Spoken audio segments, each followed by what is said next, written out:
King Fast nasihati Rafathar agar tak gampang marah. Sikap King Fast belum lama ini membuat Nagita Slavina terkagum.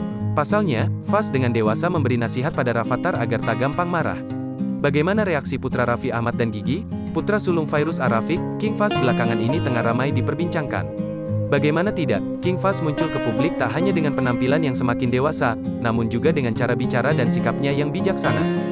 Baru-baru ini, Fairuz Ar-Rafiq memboyong suami serta anak-anaknya untuk berkunjung ke rumah sang Sultan Andara, Raffi Ahmad dan Nagita Slavina. King Fast pun tampak enjoy bermain dengan Rafathar, begitu juga sebaliknya. Keduanya pun diminta duduk bersama sambil mengobrol dan bertukar cerita. Gigi yang tampaknya dibuat pusing oleh perangai Rafathar yang suka marah-marah, lantas bertanya kepada King Fast soal apa yang dilakukannya untuk menahan amarah. Tak disangka jawaban King Fast amat sangat bijaksana. Gigi dan Fairuz bahkan tak menyangka jika bocah 10 tahun itu memiliki pemikiran yang berbeda dari anak seusianya.